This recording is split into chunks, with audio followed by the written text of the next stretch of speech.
tant per mi, però també per vosaltres, no? Jo parlo molt. Per tant, si estic al punt 3 i esteu molt cansats, marxeu, sisplau. Discretament marxeu. Ara, si esteu cansats i estic al punt 6, jo aguantaria. Quedar malament per un punt és trist, no? Vull dir que us organitzeu, no? Començo pel primer. Us volia dir que el que sentireu ara és una versió optimista de la vida, és a dir, que jo no us enganyaré, crec que tot el que us diré jo m'ho crec, però aviso que és la versió d'una persona optimista, que jo he estat bastant, d'entrada ho soc bastant, he tingut sort a la vida, he pogut fer moltes coses que volia, per tant això també et fa ser més optimista, no? Si fas coses i funcionen doncs creus que és possible, i quan després se't complica la vida recorres a l'optimisme de la voluntat, que aquest és més difícil, que és, bueno, dius, ara no tinc motius, però com que ara em serà millor ser optimista, doncs intentarem ser-ho, no? Clar, soc un optimista amb proves, jo tinc 4 fills, s'ha de ser optimista per tenir 4 fills, vull dir, és una persona que creu. 2 són adolescents i estic content, que és estrany, no? Però tenir 2 adolescents a casa i estar content és ja molt optimisme, no? Perquè són insuportables, però jo estic content. Vam muntar un diari el 2010 en plena crisi econòmica, plena crisi mundial, plena crisi de la premsa. Quan vam passejar per Londres, vam anar a Nova York, el New York Times ens deia, de veritat que munteu un diari, ens donem un copet a l'esquena, així com dient que desgraciats aquests, i ha funcionat. És a dir, que jo crec en l'optimisme i crec en l'optimisme basat en fets reals. És a dir, hi ha molta gent, els optimistes se'ns critica molt, a vegades se'ns menysté, hi ha gent que fa aquesta frase, un pessimista és un optimista ben informat. Els pessimistes presumeixen molt que són ells molt llestos. I a més a més, com que són tan llestos que veuen que res funcionarà, no s'estalvien fer res. La resignació és la millor excusa per no fer res. I a mi em sap greu perquè després descriuen els optimistes com uns ingenus, que aquests pobrets que es creuen que el món es pot arreglar i tot, l'optimista ingenu existeix, probablement, jo parlo d'optimistes pencaires, jo parlo d'optimistes, és a dir, l'Òscar Camps, aquest que ha muntat això d'Open Arms i està allà recollint refugiats, això és un optimista pencaire, no és un optimista que s'aixeca al matí, ai, que maco que és el món, no, s'aixeca al matí i diu, quina merda aquest món, quin desastre, s'estan morint allà al mar, jo sóc optimista i crec que jo en salvaré uns quants. És a dir, per mi l'optimisme pencaire és optimisme de gent que creu, no creu que tot és meravellós, però creu que les coses es poden fer. I per tant aquí sí que m'hi trobareu. I en aquesta introducció us volia dir que especialment en els últims anys ens ha tocat viure uns moments molt complicats. Jo he tingut la sort d'entrevistar molta gent sàvia i em va impressionar molt el Zygmunt Bauman, aquest gran sociòleg que va morir recentment, que el vaig entrevistar 2 vegades i que em va dir que estem en un interregne. Em va dir això que està passant no és una crisi normal, estem en un interregne. Diu, un interregne passa cada uns quants segles, no n'hi ha molts. Un interregne és quan de cop es desmorona, es desmunta tot un món polític, econòmic, social, que és el que està passant ara, i n'has d'inventar un altre en directe, i això pot durar dècades. Un interregne és una etapa en la qual ens adonem que la democràcia actual no funciona prou bé, que creix la desigualtat, que la política tal com s'entén no funciona, és a dir, hi ha molts problemes i a més tu tens l'obligació en directe de reinventar-te el nou món. I jo vaig sortir molt content d'aquesta entrevista, vaig pensar, mira quina sort. Un tio d'Hostalets, fill del fuster d'Hostalets, que està aquí a la 4a fila, i m'ha tocat viure un interregne, quin xollo, no? Perquè un interregne pots canviar el món. Hi ha gent que no ha tingut la sort de viure un interregne. S'han trobat èpoques que estava tot fet i vosaltres també, us felicito, tots aquests 800 persones, perquè, fins a la fila 16, que et va explicar tant, perquè teniu l'oportunitat d'arreglar el món, de canviar-lo, perquè ens ha tocat, perquè no funciona l'actual democràcia, no funciona l'actual sistema econòmic, no funciona l'actual sistema capitalista, per tant, teniu la sort de viure un interregne. Després, l'Albert Sánchez Pinyol va escriure un article a l'Ara, justament, en què deia que tota aquesta gent que estava tan orgullosa de viure moments històrics era idiota. Diu, perquè els moments històrics són els pitjors de viure. A les èpoques de grans canvis, i coincidia amb el Bauman, els interregnes, diu, estan plens de dolor, destrucció i mort. Fins i tot va escriure en aquest article que a la Xina hi ha una maledicció xinesa que el teu pitjor enemic, tu li dius, Ojalà visquis moments històrics. Per tant, retiro i us acompanyo en el sentiment, us ha tocat viure en un interregne. Estigueu a la fila que estigueu, esteu en un interregne complicadíssim, ple de dolor, destrucció i mort, no? Deia aquestes tres coses. I és veritat, hi ha mort de llocs de treball, mort de la classe mitja tal com l'enteníem, mort d'un sistema en el qual es progressava. I aquell vespre al lavabo, que és on decideixo les coses importants, com tothom suposo, és el millor lloc, i vaig pensar, què fas? Fas cas del Bauman i penses, estic en un interregne, anem a arreglar-ho, o faig cas del Pinyol i em deprimeixo? I vaig dir, saps què, jo provaré de creure'm que és xulo estar en un interregne. Perquè és la primera vegada que hi estic, no tinc experiència, però un interregne que està ple de dolor, destrucció i mort, i penso que els que són pessimistes segur que pringuen, segur. I els que són optimistes potser també pringuen, però potser algun se'n surt. És a dir, que ser pessimista en un interregne jo crec que és condemnar-te al fracàs. Un pessimista vull dir un pessimista immobilista que no es mou, que no es belluga, que no decideix canviar de feina, inventar-se-la, reinventar-se ell mateix, vull dir que la gent fa coses. Si estàs esperant que t'ho arreglin, hi ha gent que encara està esperant que torni a la classe mitja com era abans, doncs dic, vés esperant, però si no t'arremangues i fots alguna cosa, em sembla que no et vindrà aquí, o que està esperant que tornin els llocs de treball que s'han perdut i costarà molt.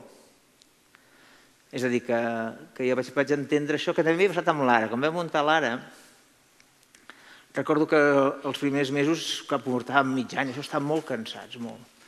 I pensàvem, per què ens hem ficat en això? Veiem que el projecte era complicat, que teníem molts enemics nous, perquè a la gent no li agradava que sortís un nou mitjà. I a vegades tenia la sensació de dir que estic en una barqueta, ens deia l'equip, dic, som uns pringats, que ens hem equivocat, ens pensàvem que això d'un diari és més fàcil, hem sortit en una barqueta i està aquí, fa mal a mar, s'ha fet fosc, no tenim ni punyetera idea d'on anem, i a més hi ha uns barcos més grans que estan disparant aquí. I jo els vaig dir, jo sabeu què faria de vosaltres? Jo remaria. Jo remaria. Dic, a aquesta hora, mentre disparen, sense brúixola i tot, si no remem, pringuem segur. Aquí no ens troben, i dic, i si remem, potser tampoc ens troben, però potser arribem a algun lloc. Vols dir, i jo el que faria és discutir si està bé o no quan haguem arribat a algun lloc. Vull dir, ara us demano, sisplau, que no discutiu gaire, que remeu, aneu remant. Calleu i remeu. I quan sigui de dia i no plogui, arribem una mica, toquem una mica de terra, després decidim, vols dir que estem en un lloc adequat? I després quan vam arribar vam dir, doncs mira, sí, hem superat aquesta primera etapa. Vull dir que jo crec que en els moments complicats és molt important tenir el coratge que ve de l'optimisme. El coratge a mi m'agrada molt perquè el coratge no el té la gent que no té por, sinó el té la gent que té por i sap vèncer-la. És a dir, un que no té por és un inconscient, sovint, però la persona que té coratge és una persona que té por, té motius, objectivament puc tenir por, però hi ha el coratge que és una força superior. Tinc por, però ho he de superar. Ara mateix no em puc rendir. I per això us volia recomanar en aquest primer punt, ja n'hem fet un, o sigui que això ja va estar avançant, encara no ha marxat ningú. L'amfiteatre no en tinc ni idea perquè no us veig, però... Hi ha algú a l'amfiteatre, no? Sí. Tres, un tio amb una veu molt greu. Són tres i un té la veu molt greu.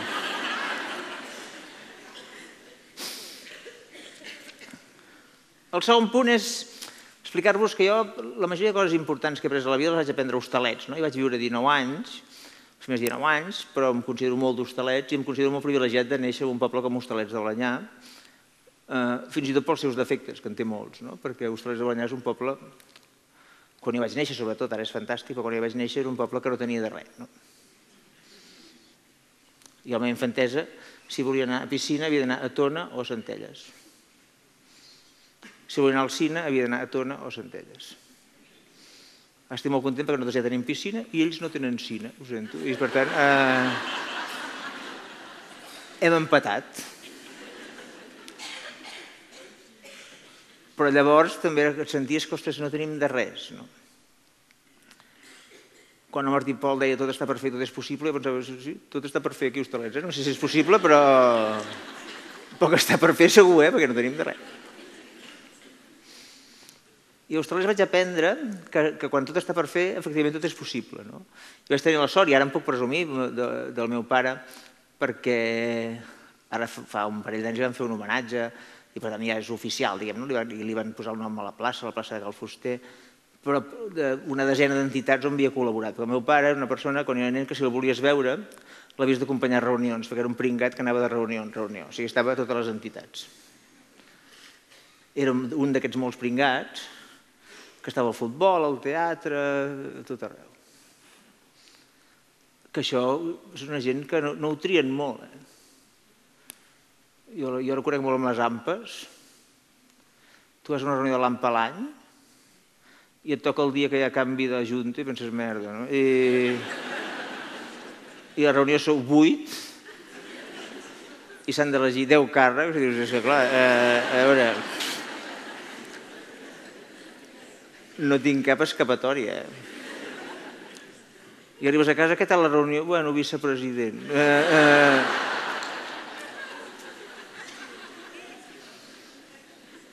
Volies? No. Però amb set, què volies que digués? Vull dir que... Després estan contents, perquè són pringats feliços. És a dir, són pringats que després veuen que és possible tot. I ostres, efectivament, el meu pare feia això. Jo com a nen vaig poder observar, vaig tenir una visió privilegiada d'una cosa que explico també en el llibre, que és que els ostres eren uns quants els que portaven tot, els mateixos gairebé sempre, que els hi tocava ara el futbol, el teatre, els que anaven a les reunions. Vaig descobrir que per cada un d'ells hi havia un que els criticava. És a dir, aquesta gent que jo n'hi deia gent que fa coses i que ara n'hi diuen emprenedors, n'hi diuen emprenedors socials, perquè no cobren. L'emprenedor que es vol forrar és emprenedor a seques, i si treballes gratis ets emprenedor social, vol dir pringat, és una manera de dir pringat. És que per cada emprenedor social hi havia un emprenyador social, és a dir, que per cada un que està allà fent coses, dedicant hores gratis de la seva vida, tornant tard a casa, apareix el que critica. Això, aquests sempre són els mateixos, i són els mateixos perquè tu no fots res. Vull dir, són els mateixos perquè no vas ni a la reunió. I van posant pegues, i són molt pesats. A mi m'han desanimat molts emprenyadors, a mi m'han aparegut molts a la vida, he engegat molts projectes i sempre bé. I a més és simètric, jo crec que hi ha, a vegades dic més, però jo crec que no, que jo crec que hi ha un 2% d'emprenedors i un 2% d'emprenyadors. Dius, hòstia, el 96% depèn. Tu vas a la reunió equivocada, et fan vicepresident i passes a ser un emprenedor i ets un tio feliç que no té hores, no té temps ni de queixar-se, pobre. En canvi, si escoltes que deixes que et mengi l'orella l'emprenyador, et transformes en un tio com ell. Els emprenyadors són desgraciats, són persones molt desgraciades, literalment, vull dir que la seva vida és molt trista, s'aixequen al matí intentant que l'altre no faci les coses que vol fer. És molt trist, no tenen cap projecte. El seu projecte és que els projectes dels altres fracassin, és tristíssim. Jo n'he conegut i n'he patit i és molt trist. Però els tens allà sempre. Fins i tot jo em passava l'ara, quan engegàvem alguna cosa complicada, alguna edició especial, em deia, ningú critica, dic, doncs no ho estem fent bé. Jo ara, quan engego una cosa, si no surt l'emprenyador, dic no ho estem fent bé, no ho estem fent bé perquè és matemàtic. Ells tenen un nas per detectar un projecte que pot ser transformador, que pot anar bé, tenen un nas per dir, doncs van en contra l'acte. Dic, perfecte. I a vegades diuen, hosti, tenim uns quants al Twitter que ens estan disposant a parir. Dic, perfecte, ja els tenim aquí, molt bé. Dic, anem a divertir-nos, anem a divertir-nos i a fer-ho bé i ja els tenim aquí demostrant-nos que el que fem és rellevant, perquè ja els hem incomodat. Fins i tot jo proposo que si és un projecte molt gran, quan va bé, s'imagina que és inaugurar un nou teatre, això, quan va bé, jo crec que es mereixeria una placa petita, amb un racó allà al terra, que digui, això no hauria estat possible sense els emprenyadors, amb les inicials, i XLRF, com sigui. M'ha passat a vegades, amb l'Ara em va passar un parell de vegades que en tenim uns quants d'emprenyadors, molt emprenyadors, i alguna nit jo estava cansadíssim i no s'aguantava per enlloc i pensava, ho deixes, I després pensava la cara d'alegria de l'emprenyador i m'aixecava l'endemà i dic, jo continuo. I ja no sé si té sentit o no, però només per no donar-te l'alegria a tu, jo continuo. I efectivament jo estic molt content d'haver comprovat que això d'hostalets és universal, no és només hostalets. Quan vaig anar a Barcelona, els meus fills van començar a anar a escola, faltava un semàfor, el carrer més important de la cantonada no hi havia semàfor.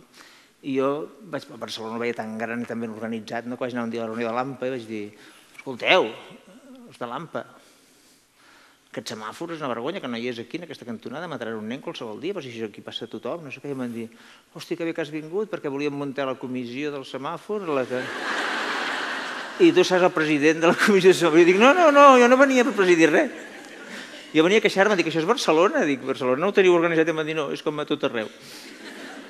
De fet, els de l'AMPA, de l'Escola de Gràcia, que els vaig conèixer, després em van servir per conèixer quan vaig anar a l'Esplai, a la Coral, sempre són ells. Reunió de veïns, sí.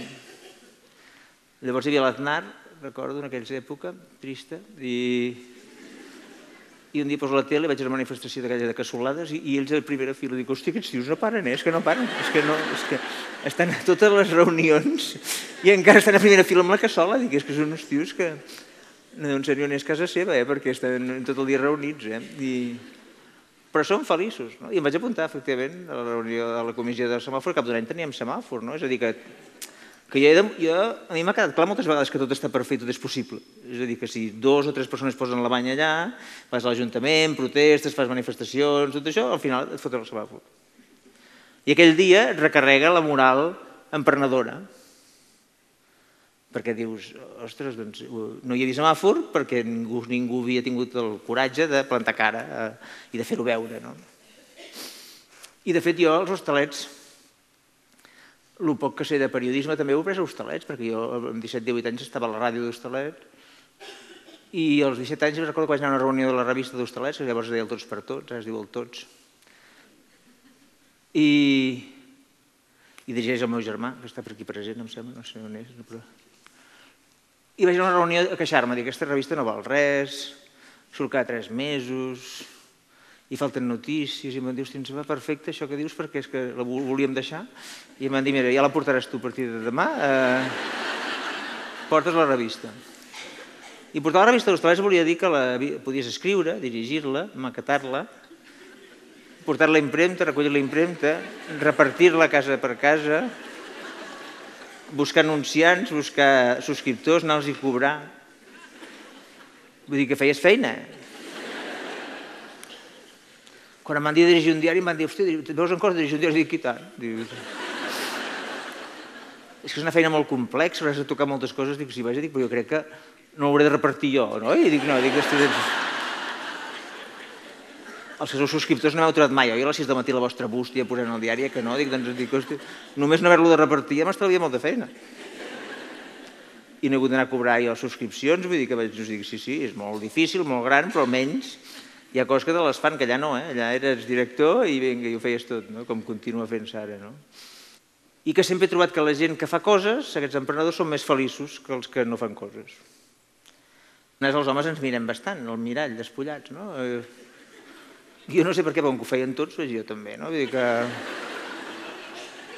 ens afaitem, estem allà d'una estona exhibint-nos, no? I un dia estava allà al mirall, vaig veure que el de la meva dreta estava molt gras, molt més que jo, era un pobre home que li penjava tot, menys el que hauria de penjar que no es veia, no? I un tant de greix, no? I miro a l'esquerra hi havia un culturista que tenia tot músculs d'aquell, que es portava un pot de proteïnes allà amb unes pastilles, una cosa així. I dic, hosti, jo no vull ser cap d'aquests dos. Dic, és que jo no vull ser aquest home d'aquí al costat tan gros, però tampoc vull ser un musculitos d'aquests dopat aquí, que es fot unes pastilles, dic, és que no ho puc fer. I vaig anar a l'entrenador personal, que ja el tenia. I dic, escolta, on és la gent normal? I em va dir, aquí no. Diu, estan passejant pel carrer. No amb una cinta. I dic, clar, ja ho entenc. Sí. I vaig necessitar un susto i una malaltia per entendre que és millor caminar pel carrer o caminar per la muntanya amb amics, que per una cinta. d'aquelles que no... Per molta informació que et doni, molts videoclips que vegis, però necessita un susto gran. Però bueno, un dia vaig anar a Viladrau, això és ben cert, vaig anar a Viladrau un dia, en un bar, em donen una aigua i em porten una aigua de Segovia.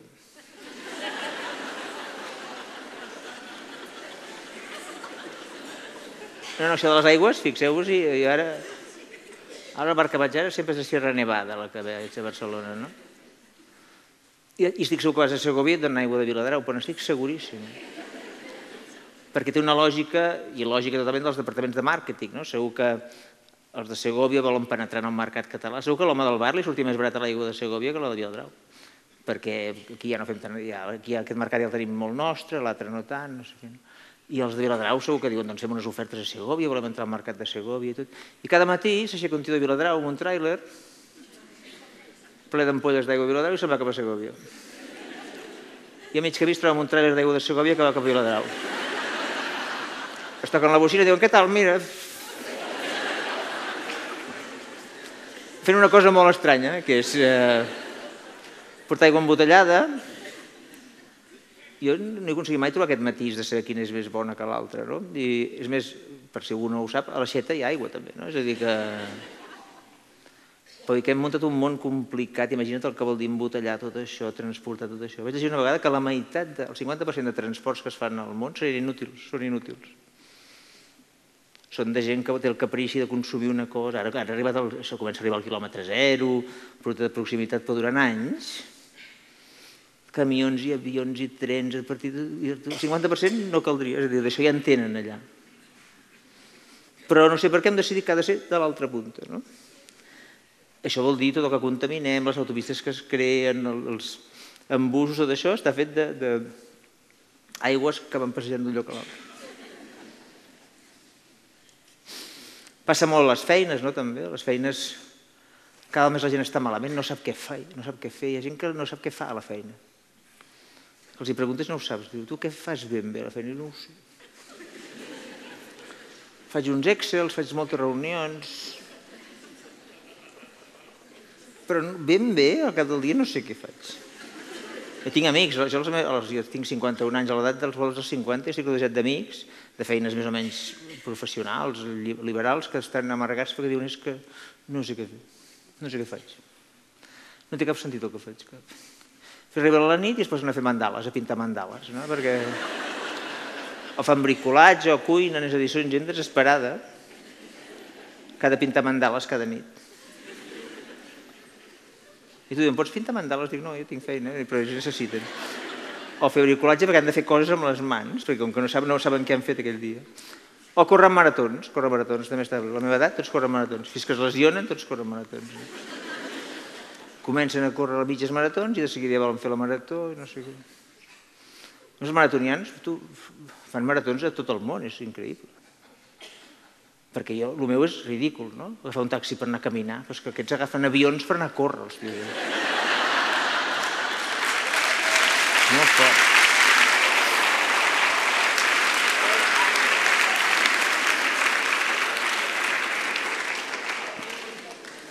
Si vols fer 40 quilòmetres de Vic vas pujant una mica i suposo que al cap d'una estona ja els has fet, no?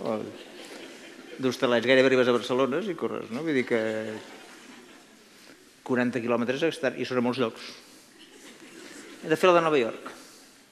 Tinc un amic que em sap greu, es va lesionar en una marató i no podrà córrer mai més, perquè es va lesionar. I dic, hosti, per què ha passat? Dius, la marató de Zúrich, crec que era, diu, és que ja hi vaig anar lesionat. Em van dir que no corrés, però vaig córrer. Dic, molt maco, molt espavilat. 51 anys, es nota la maduresa que tens. I com vas córrer, estaves lesionat, dius que ja tenia els bitllets. Dic, clar, és la bona...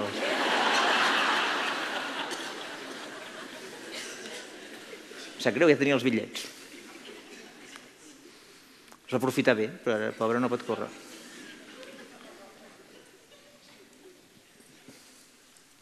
Jo ara que conec una mica els hospitals per dintre i vaig fer un article sobre això, als hospitals hi ha estudis que és importantíssim dormir pel pacient, després quan vens de la UCI, això que és bàsic per la recuperació del pacient, el més important és dormir, i als hospitals no es pot dormir.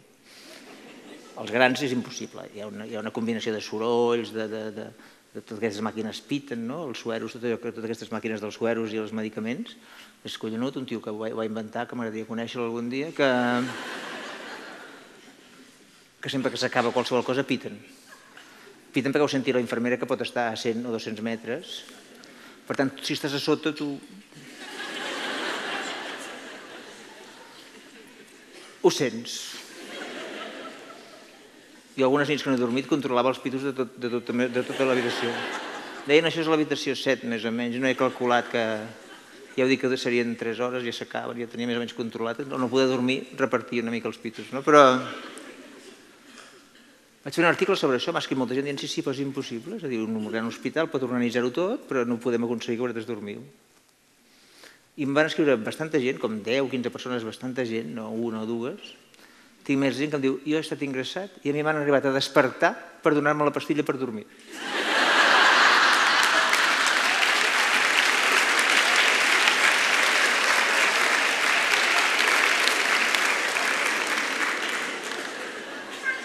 Que és molt trist, que quan t'has adormit,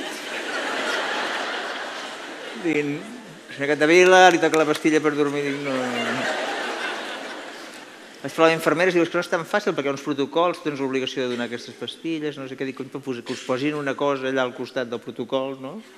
Que digui, alerta, si ja dorm...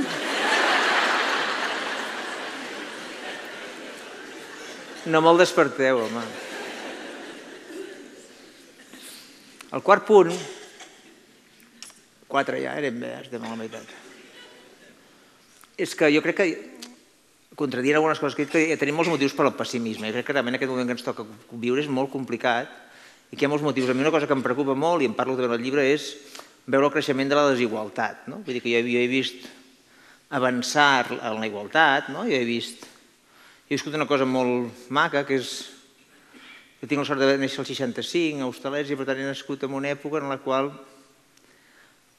jo he vist progressar els meus pares, és a dir, del meu avi, del meu pare, que ho van passar molt malament, a poder tenir el taller a la plaça del Fuster, d'Hostalets, poder començar a tenir un cotxe, poder fer algun viatge a Mallorca, però que jo he vist l'evolució del que és un sistema que més o menys funcionava. Els meus pares ens han sacrificat molt, però els 2 germans hem pogut fer una carrera i hem progressat, diguem, no? Això ara, aquest ascensor social s'ha encallat. Ara s'ha encallat. A mi no m'agrada el dramatisme de els nostres fills viuran pitjor que ningú. Els meus fills viuran millor, estan vivint i viuran millor que els meus avis, que els meus pares, però que jo potser no. És un moment complicat, diguem, no? Però sí que és cert que la meritocràcia s'ha acabat, no?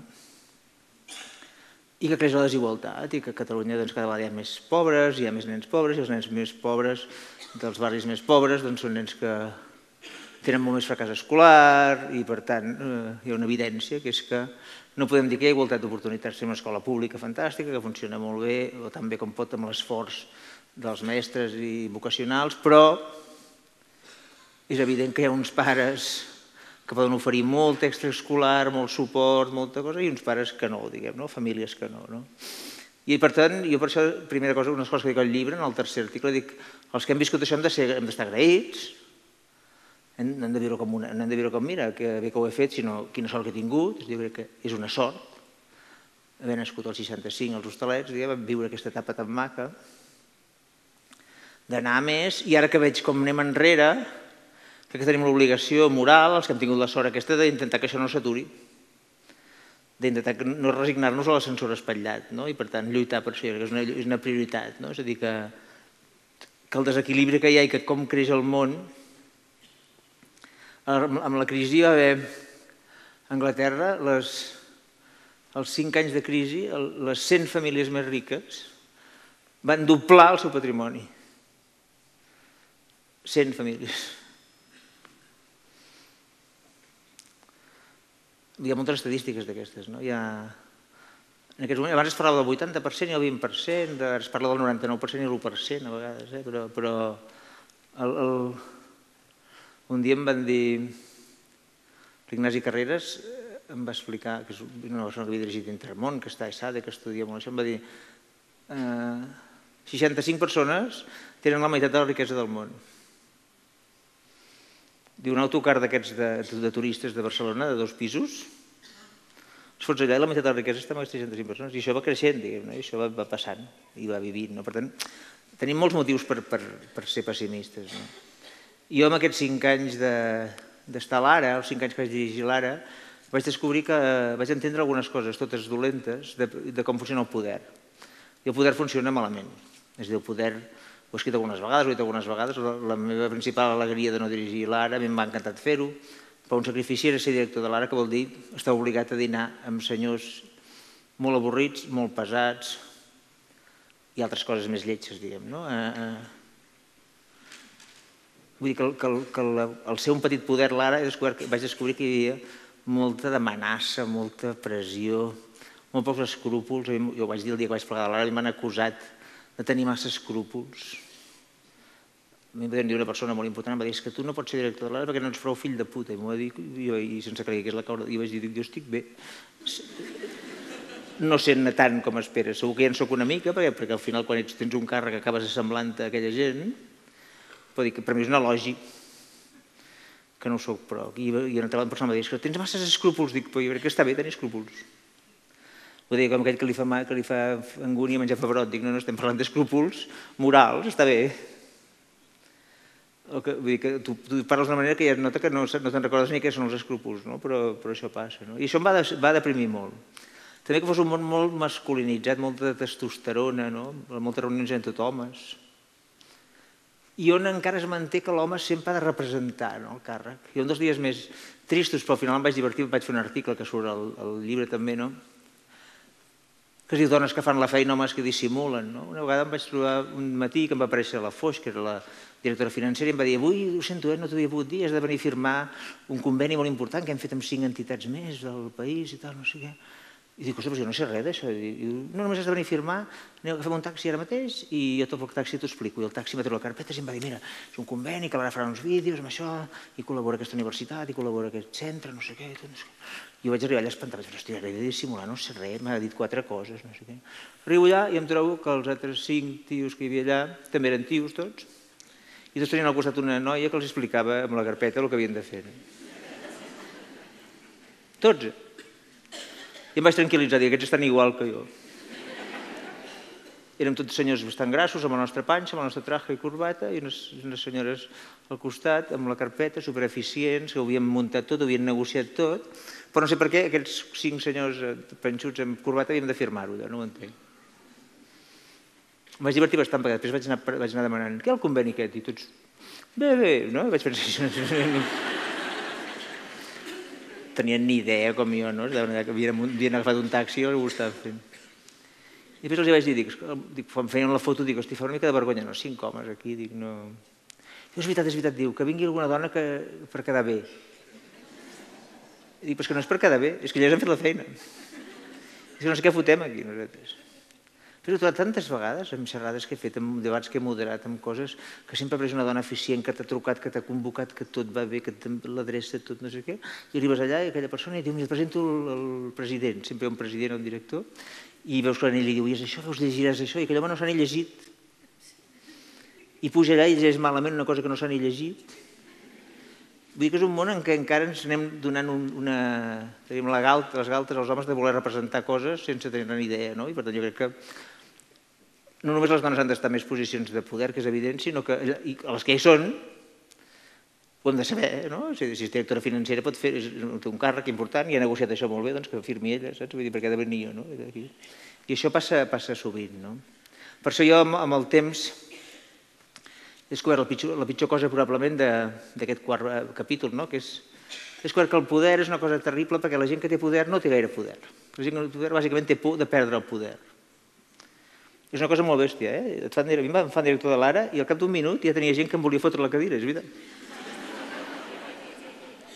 Ja t'avisen, aquest et vol fotre la cadira. Dic, hosti, que no hem començat, sí, ja el tens. I per tant dediques temps a que no et fotin la cadira. O que no t'apunyalin, els teus, eh? I els partits polítics estan tots pobres, jo els critico, però també els entenc moltes vegades, reben punyals dels seus. Jo ni sí quedava amb gent important de partits i em deien, parlaven en clau, jo no sabia res d'ells, perquè llavors i em deien, és que amb aquest no podem fer res, amb aquest no sé què, aquest no sé quantes. Jo no entenia ben bé què, i saps com és aquest, no sé què. I jo deia al final, hosti, em pots dir qui és que no m'estic perdut. I em deien el nom. I pensava, hosti, em sembla que aquest és del seu partit. I deia, però no és del teu partit? Sí. Dic, bueno, és que m'ha estat un dinar a criticar un tio i és del teu partit. Saps? I al final ja vaig descobrir, no entenia gran cosa quan em parlaven en clau, però si criticaven algú era dels seus. Hi ha una frase que la fan servir molt els polítics, així en castellà, una expressió que és cuerpo a tierra que vienen los míos, que és el pitjor que pot passar és que vinguin els teus. I per tant, tu cada vegada dediques més temps a mantenir el poder i menys temps a exercir-lo. Jo, al cap de 5 anys, el primer any potser dedicava un 5% de temps a intentar que no em fotessin la cadira i potser el 5è any hi dedicaria el 40%. Per això quan aquesta gent que diu, porto 20 anys aquí, dic, hosti, segur que no saps ni què hi fas aquí. Deus estar... Si un tio porta 20 anys allà, portes el 99,9% del teu temps intentant que no et fotin la cadira. I per això crec que és bo els mandats curts, que la gent que corri l'aire, que passi l'aire, que circuli, que la gent no s'hi pugui quedar. Crec que és molt important. I amb això acabo aquest quart punt, que és uns quants motius pel pessimisme i uns quants motius per unes quantes coses que hem d'arreglar. El 5è punt és un encàrrec per vosaltres, ja que heu tingut la paciència d'un dimarts al vespre venir aquí i omplir l'Atlàntida. Us volia convidar que heu d'arreglar el món. És un encàrrec petit que us faig,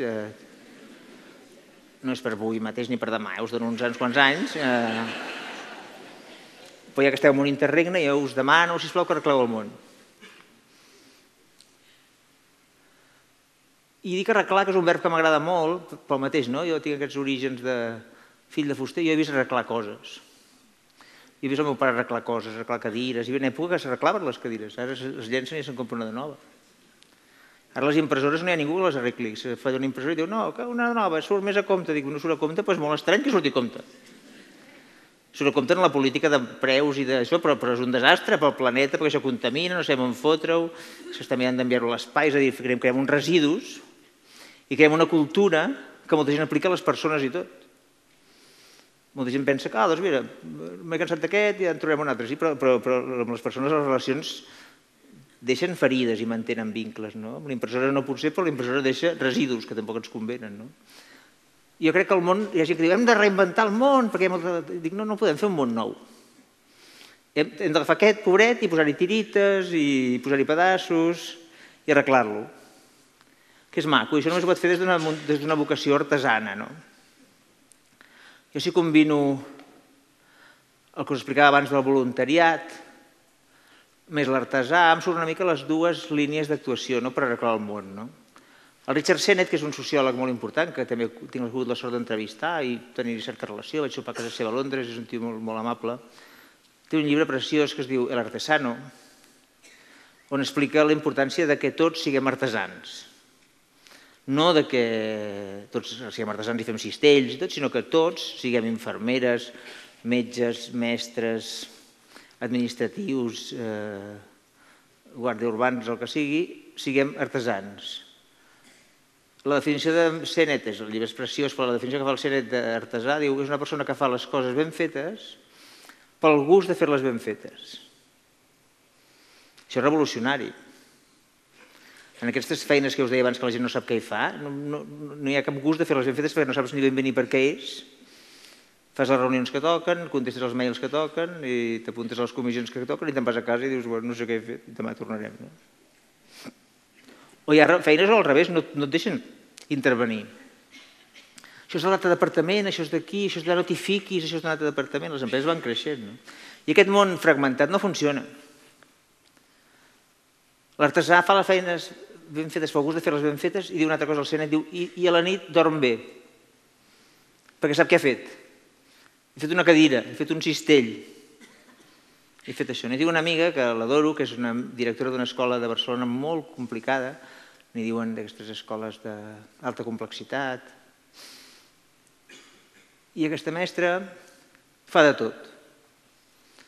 No només dona classes, dirigeix, sinó que intenta conèixer els alumnes, les seves famílies, Si un nen no ve a classe, en lloc de denunciar-ho als Mossos o denunciar-ho a ensenyament o que sigui, va a casa d'aquella família, demana què passa, descobreix que allà hi ha un desastre, que és una família desestructurada, després intenta ajudar-los, va a una altra casa, veu que és una família amb una mare meravellosa i un nen, el pare ha desaparegut, però la mare té moltes ganes però no té feina i es posa a fer cartells ella pel barri per buscar feina per la mare d'un alumne. I dic, una directora d'una escola pública ha de fer cartells perquè la mare d'un alumne trobi feina? No. En principi no. Per què ho falla? Perquè és una mestra artesana. Que mira el resultat, no? És fer la feina ben feta, però algú has de fer-la ben feta. Jo vull que aquest meu alumne vingui a classe. Si la mare no té feina i aquesta família està desestructurada, no vindrà a classe. Si no ve a classe, jo fracasso. O a vegades mira si estan vacunats. Tu has de mirar si estan vacunats i portar-los a vacunar. Dic, bueno, és que la meva feina és que prosperin, que progressin. Quina és la feina d'un mestre? Que els seus alumnes surtin d'allà millor. Dic, per d'entrada necessito que surtin vius. Ja sé que és d'un altre departament, però sé com funciona i això trigarà molt. I per tant jo m'ocupo que el vacunin. Que per cert, escoles dels Estats Units estan fent experiments amb això i a les escoles de barris així hi posen infermeres i vacunen els nens, perquè diuen, escolta, ja que els tenim aquí, controlats, i tenim dubtes de com funciona això, doncs aquí també se'ls vacunarà directament. No? És a dir, perquè la missió d'una escola és fer-los matemàtiques de 9 a 10, de 11 a 12 llengua, de 12 a 1 fer-los educació física, o la missió d'una escola és que aquests nens surtin havent tret profit al màxim de les seves capacitats i surtin al màxim de preparats. Si han de sortir al màxim de preparats, han d'estar vacunats, han d'estar nets, han de menjar. M'han dit, hi ha beques menjador pels nens. Ostres, que bé, ja tenen el dinar garantit. Ostres, que bé, però i el sopar? Això no és ensenyament, això és benestar social. Bé, sisplau, poseu-vos d'acord, però que sopin. Aquests nens han de sopar. És a dir, si tu tens una visió global, et converteixes automàticament en un artesà. Un artesà, un cop més, és un pringat, com el voluntari de l'AMPA, és un pringat. Perquè ella, la Pilar, diu, aquesta directora, diu, no, però jo dormo bé. Dic, clar que dorms bé. Dorms bé perquè, com diu el CENET, que els artesans dormen bé, i dorms bé perquè fots 14 hores. Perquè a més estàs buscant, penjant cartells que trobi classe aquest alumne. Però això em sembla una idea molt maca. Crec que en el tercer sector també pateix molt. Això crec que hi ha un fracàs en la... I això els he dit molt... Li deia molt al president Mas, li he dit en el Puigdemont quan me'ls trobo, sempre dic, sisplau, poseu una mica d'ordre, feu una conselleria de les persones. Perquè em trobo moltes vegades treballant i fent moderant actes d'UNICEF, d'entitats, de tercer sector, que tot és aquí, però després arriba aquí i no puc fer. Si un nen l'abandonen, d'aquí és, del primer és d'aquí, després és d'aquí... No podem arreglar-ho, això? No podem fer un protocol que quan un nen l'abandonen es posi tot en marxa, tot? Hi ha molta gent que m'ho ha dit, jo he deixat de fer coses perquè la paperassa, o perquè diuen no t'hi fiquis, que és una frase terrible. Hi ha gent que diuen això, no, això aquí no t'hi fiquis, no és teu, i dic no t'hi fiquis. A mi, per cert, sempre que m'ha dit no t'hi fiquis, jo m'hi fico. A mi no t'hi fiquis em sembla una invitació a ficar-m'hi.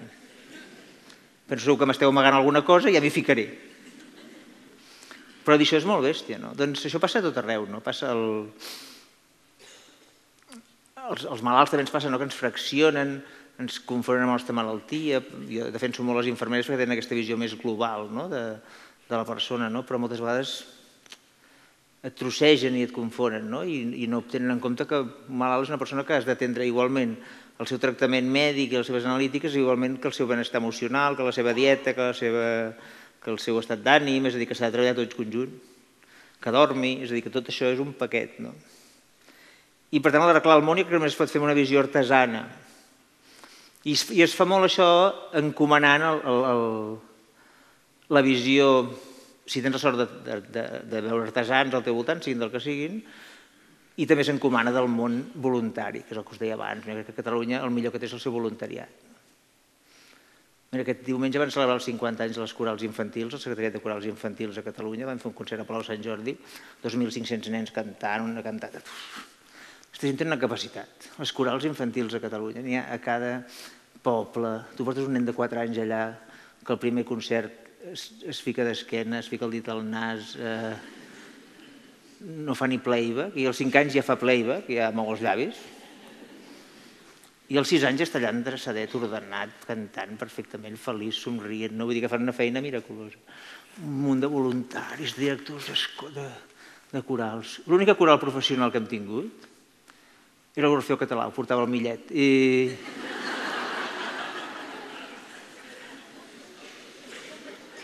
I no va acabar molt bé, no? És a dir, que el Millet de l'Orfeó Català, quan hi era ell, els nens no els pagaven ni l'entrepà, se'ls havien de posar l'entrepà de casa. Perquè aquests diners havien d'anar pels seus negocis aquells, no? Vull dir que això va sortir publicat i va fer una vergonya perquè els meus van a corals modestes però l'entrepà els hi donen. És molt terrible, no? Jo crec que s'ha d'encomanar això, no? I això m'agrada molt els llocs on s'encomana, no? Defenso molt els esplais, aquests llocs perquè s'encomana, no? Perquè tu poses un nen en un esplai i no saps per què, i al cap de 5 anys ja està a la colla de diables i al cap de 5 anys ja està a la CUP, i és a dir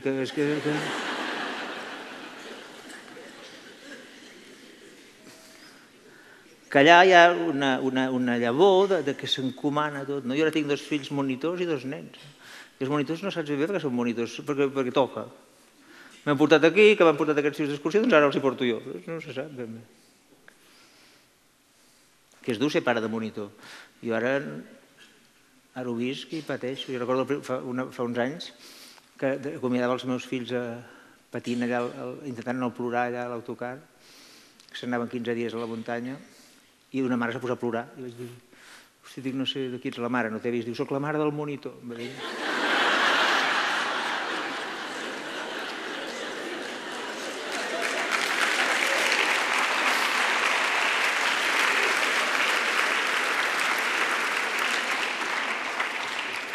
Dius, com el meu fill és molt despistat, ho perd tot. Dic, perfecte. Dic, moltes gràcies per haver marcat ja 15 dies de colònies que estaré patint, no? Van tornar tots, van tornar tots. És la meva filla que el monitor diu, era una mica estrany, ens anava comptant tota l'estona. Dic, cony, clar, perquè suposo que la mare li va dir, escolta, com em perdis un, em sentiràs, no? Però vull dir que s'encomana, no saps per què, però un cop hi són sí que saben per què. El segon any de monitors de tercer ja saben que són allà per donar estructura allò, per mantenir-ho, no? I per tant, jo crec que en molts d'aquests centres hi ha la llavor per canviar el món. El 6è punt i penúltim, ara sí que no podeu marxar a partir d'ara, última opció, veig que fa calor, allà veig un vano a la fila 19 a 20 de platea. Veig que un home venta la seva dona, que això diu molt d'ella, m'ha semblat, Això és també artesania, això. És cuidar les relacions, sí. El 6è enllaça amb això, no? Jo crec que per mi el col·lectiu més important que hi ha al món és el de les persones que tenen cura de les persones, no? I des que m'he fixat i he escrit sobre ells, els he conegut, doncs les persones que tenen cura de les persones, que són els mestres, els monitors, les infermeres, els treballadors socials, m'adono que són col·lectius molt invisibilitzats, molt feminitzats. Molts no tenen ni cobren, no? Per exemple, els cuidadors familiars, no? És molt bèstia. Avui jo soc voluntari de la Fundació Maragall i aquesta tarda he signat un manifest que fan ara dient, clar, és que es calcula que del 2050 hi haurà tanta població amb malalties mentals com l'Alzheimer i això, tanta. Hi haurà una feinada de cuidar-los, no? I ningú està fent res per això. Ho fa una fundació, però ningú està fent res per això. És a dir, que no s'està invertint en això, no es preveu una renda bàsica. A Catalunya jo conec molta gent de la meva edat que han de deixar la feina, sobretot són les dones, per cuidar el seu pare o la seva mare que té Alzheimer, després és una feina duríssima, que té molt desgast, el cuidador també necessita que el cuidin amb ell, perquè són feines terribles del que duren. I això no està en cap pla. Tu mires les ciutats intel·ligents, jo no estic fart d'això, ciutats intel·ligents, ara tot em farà smart cities, no? I jo he anat a reunions de smart cities i diuen hi haurà semàfors intel·ligents, cotxes intel·ligents, els cotxes aniran sols, no tindran conductor, dic, fantàstic, però qui cuidarà els que tenen Alzheimer? Està previst això? I diuen robots, no, perdoni, jo el temps que em quedi vull que em cuidin persones. És molt important la cura de les persones, no? Vull dir que jo prefereixo que em cuidi una infermera, que tindrà empatia amb mi, que em parlarà pel meu nom, el robot potser també ho farà coses, però jo no vull un robot, ho sento. Potser els meus fills ja s'acostumaran a un robot, jo no vull un robot que em cuidi. I la majoria de gent no vol entendre-ho, això, no? Hi ha una ciutat dels Estats Units, com va explicar un expert en internet, que han fet unes aplicacions per ciutats intel·ligents, unes aplicacions que et permetran circular per la ciutat sense veure desgràcies. Et anirà a dir on hi ha pobres, és a dir, que no els hagis de veure. Però això és una ciutat idiota, no és una ciutat intel·ligent. Una ciutat intel·ligent és una ciutat que té cura d'aquesta gent perquè no ho sigui. Però qui s'ocupa que no dormin gent al carrer de Barcelona? Doncs arrels, entitats... Si tu treus els voluntaris, això no s'aguanta. Voluntaris per la salut no s'aguanta, no? I a sobre, jo clar m'ha passat... Mira, vaig fer un article sobre les infermeres i porto guanyats 4 premis. La setmana passada vaig recollir un, divendres en recollir un altre. Un no vaig poder anar a la Corunya i un altre fa un temps. Porto 4 premis per un article. Diuen, uno a la Coruña, me diuen, lo mejor que se ha escrito en toda España este año son las enfermeras. Dic, seguramente es lo único. Lo primero, lo mejor y seguramente es lo único.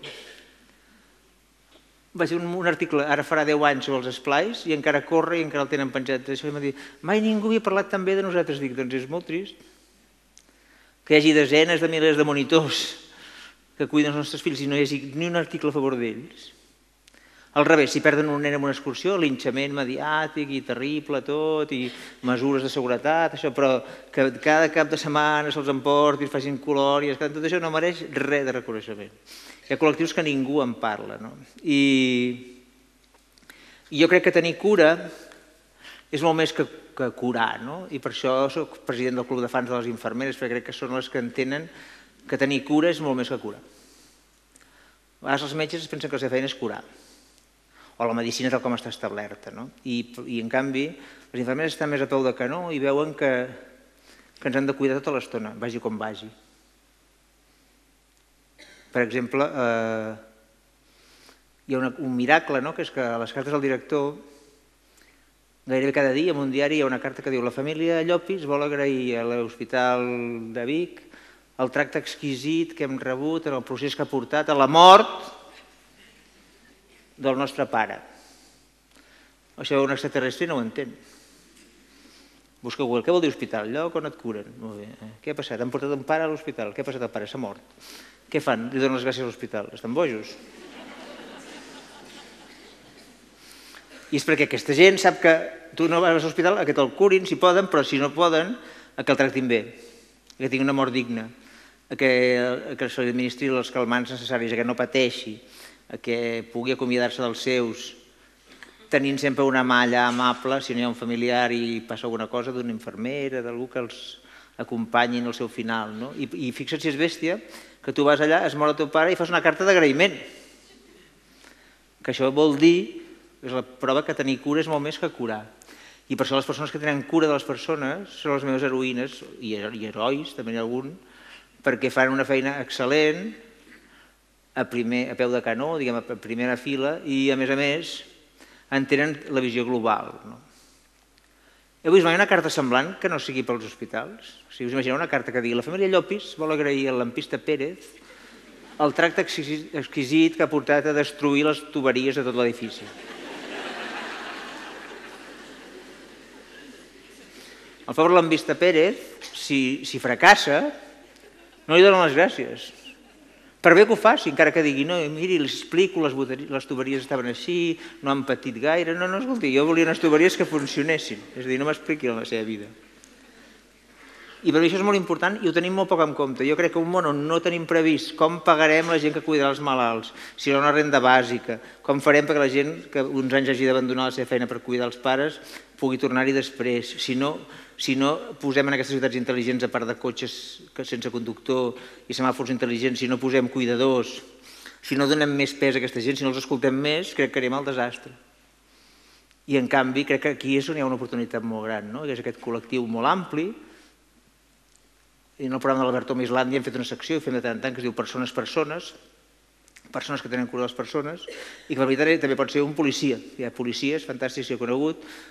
Vaig conèixer una a Vilanova que em deia que ell s'extralimitava i quan veia morir una dona maltractada i a vegades ella no volia fer denúncia i ell no podia fer-la perquè si no hi ha ferides, si no hi ha un part també no ho feia, però diu, jo acabava la guàrdia i tot i passava per aquella casa, es comestava una estona, escoltava, és a dir, això és un artesà que se n'acaba la seva hora però no ha quedat tranquil. No ha quedat tranquil perquè el sistema no permet denunciar aquell home, però ell coneix molts casos i per tant s'està un parell d'hores allà escoltant. No hi serà sempre temps, però dorm més tranquil perquè diu, he fet una mica més. Per tant, per mi no només són els cuidadors oficialment, sinó que hi pot haver un bon cambrer, vam fer una secció sobre cambrers, hi ha cambrers que alegren el dia a molta gent, que fan bé la seva feina. Per tant, com jo crec que bàsicament hem vingut a aquest món a relacionar-nos, a estimar-nos i a cuidar-nos, crec que aquí hi ha la solució. El que passa és que els col·lectius que es relacionen, es cuiden i tenen cura els uns dels altres doncs no tenen protagonisme, no tenen visibilitat. I crec que és molt important primer donar-los visibilitat per la moral col·lectiva, per la moral d'ells. A vegades hi ha infermeres que em diuen no cal que parlis bé de nosaltres, jo em quedo un pacient, em dones gràcies, en tinc prou. Dic, però és que no parlo bé de tu només per tu, perquè jo vull que la societat reconegui que sense aquestes 40.000 infermeres que hi ha a Catalunya o 50.000 que fan aquesta feina, això no s'aguantaria. No només això, sinó que les comissions per decidir coses hi siguin elles. Perquè a vegades decideixen coses, el gerent, no sé qui, no sé quantos, tot de coses, i no decideix el que està allà a peu de canó, el que veu primera fila com es fa. I acabo amb el 7è punt, que és el sentit de l'humor. Això de dir viure amb humor, per mi viure amb humor no vol dir riure tota l'estona, que t'hem rigut alguna estona no. Per mi l'humor és una altra cosa. En català humor vol dir moltes coses. Tenir humor vol dir tenir moral. Quin humor que tens, vol dir quina moral que tens. Tenir moral vol dir tenir valors. Per tant, és una cosa una mica més complexa, l'humor, que riure i prou. A mi m'agrada més, el riure m'agrada molt, però el somriure encara m'agrada més. La gent que veia, les estones que somrieu, per mi un somriure de complicitat, un somriure de t'estic entenent, això per mi és un acte sublim d'intel·ligència humana. És a dir, crec que dues persones que un diu una cosa i l'altre somriu amb els ulls i està dient, oh, jo penso el mateix, això és brutal. Fer riure a vegades pot fer riure amb qualsevol cosa, si ara caic, mira, faig fer riure, però en canvi fer somriure, buscar el somriure còmplice des de la intel·ligència, això és molt bèstia. Jo defenso molt la ironia, la ironia no és el sarcasme és molt cruel, la ironia és també un acte de complicitat, riem junts del mateix, trobem una manera d'enriure'ns.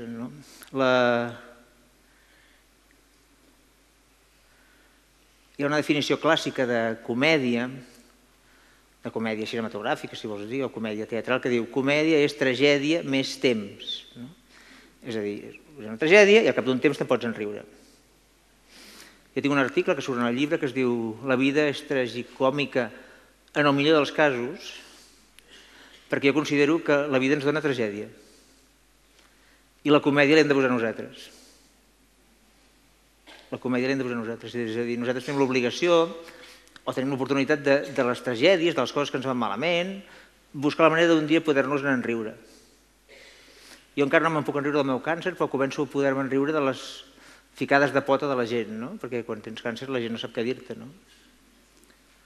I, per exemple, un dia em vaig emprenyar molt amb un tio, pobre, perquè em va parar pel carrer i em va dir, he llegit això, que tens càncer, no sé què.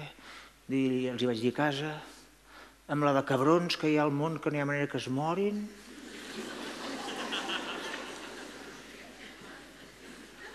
I jo vaig quedar així, digues. I tu...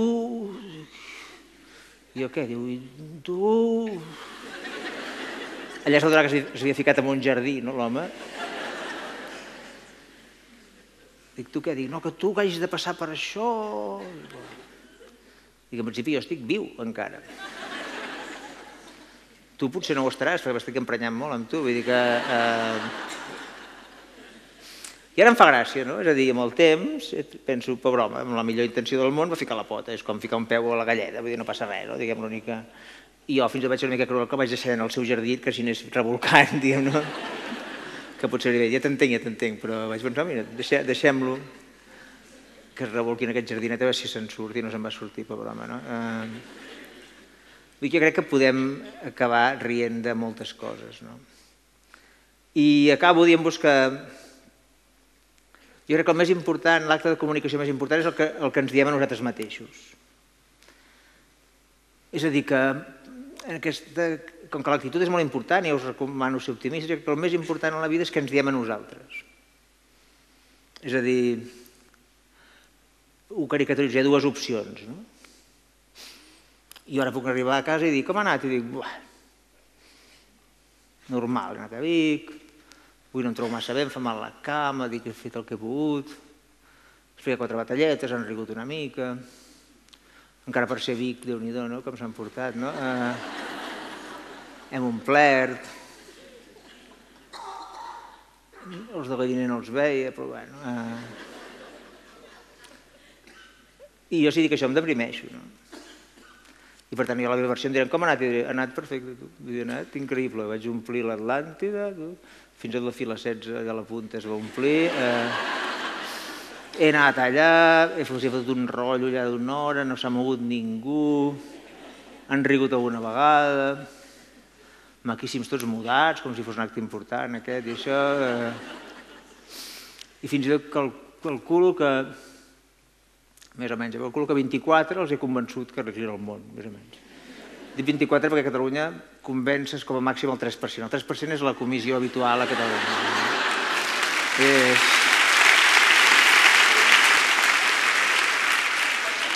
I per tant de 800 em vol dir que pots donar una versió optimista. De fet, això és clau. Si us deu l'opció A us deprimireu. I si us deu l'opció B us animareu.